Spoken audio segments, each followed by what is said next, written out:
देखिए बेटा, application of biotechnology में हमने आपको पिछले टॉपिक में जीन थेरेपी और इंसुलिन की सिंथेसिस बताई थी। किस तरीके से बायोटेक्नोलॉजी से जीन थेरेपी अप्लाई की जाती है और कैसे ह्यूमलिन मतलब ह्यूमन की इंसुलिन प्रिपेयर की गई। अब चलेंगे मॉलिक्यूलर डायग्नोसिस। मॉलिक्यूलर डायग्नोसिस क्या होती है? देखिए बेटा, अगर मान लीजिए किसी को कोई बीमारी होती है तो उसको चेकअप कराने के लिए, उसका कंफर्मेशन करने के लिए वो पैथोलॉजी जाता है। पैथोलॉजी में अपना ब्लड टेस्ट या फिर आपका जो है स्टूल टेस्ट, ये डिफरेंट टाइप के टेस्ट से कंफर्म होता है कि उसे क्या बीमारी है, फिर वो उसका ट्रीटमेंट करता है।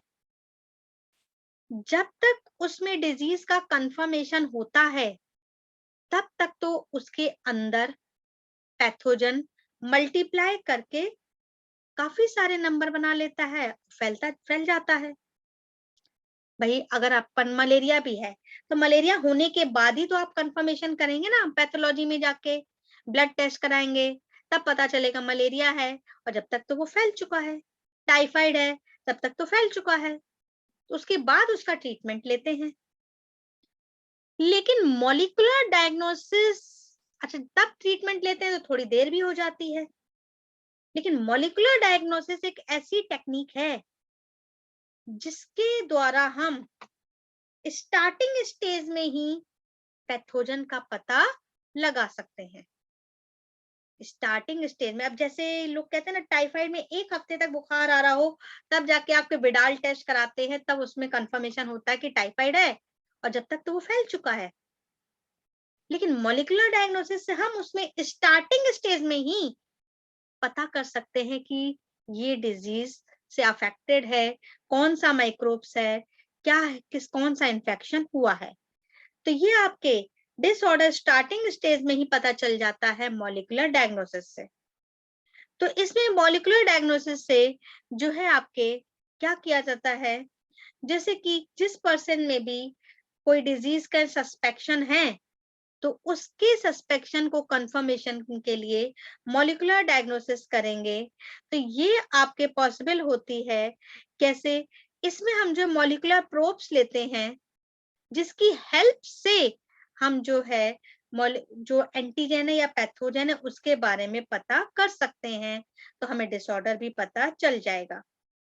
अब इसमें क्या करते हैं बेटा, जैसे आप जो प्रोब्स लेते हैं या मान लीजिए जो पैथोजन है उसका निकालने के लिए कौन सा पैथोजन है, उसमें आरएनए, डीएनए, प्रोटीन, कौन सी चीज है जो इन्फेक्शन कॉज कर रही है, तो इसको हम इलेक्ट्रोफोरेसिस के द्वारा अलग कर लेंगे।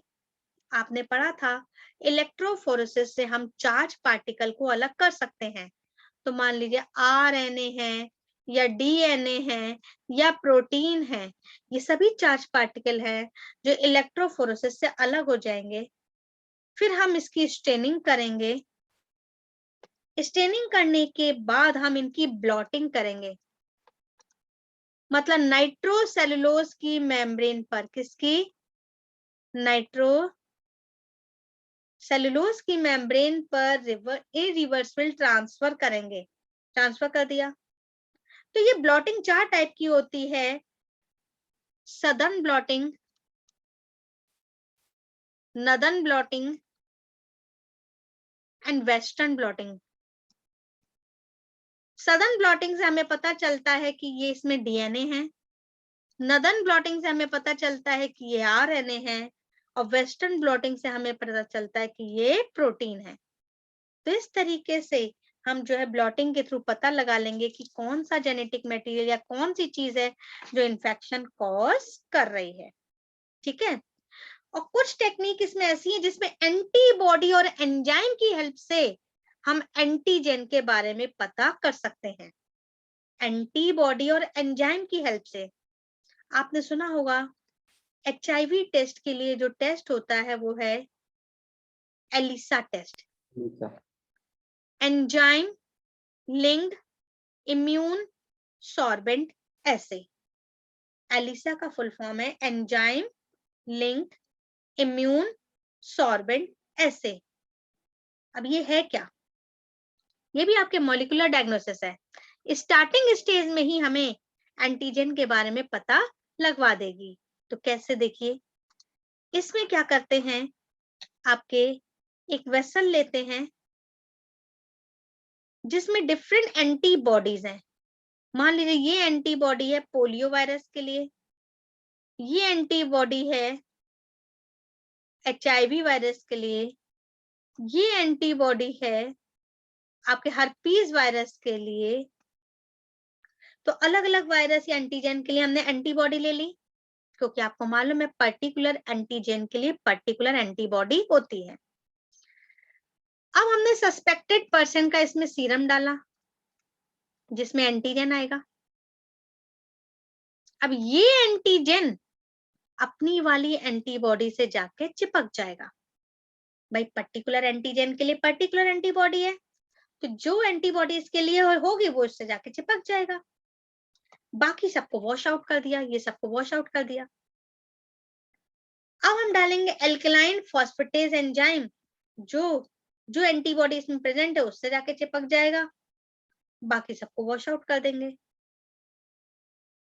तो ये एल्कलाइन फॉस्फेटेज जो एंजाइम है इस पर्टिकुलर एंटीबॉडी से चिपक के पर्टिकुलर कलर प्रोवाइड करेगा, और उस कलर के बेस पे हम पहचान लेंगे कि इसमें कौन सी एंटीबॉडी है और वो एंटीबॉडी कौन से एंटीजन के लिए रिस्पॉन्सिबल है, ये हमें पता चल जाएगा।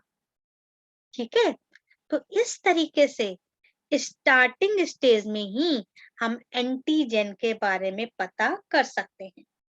क्लियर? तो ये था आपके ELISA test, enzyme link immune sorbent ऐसे।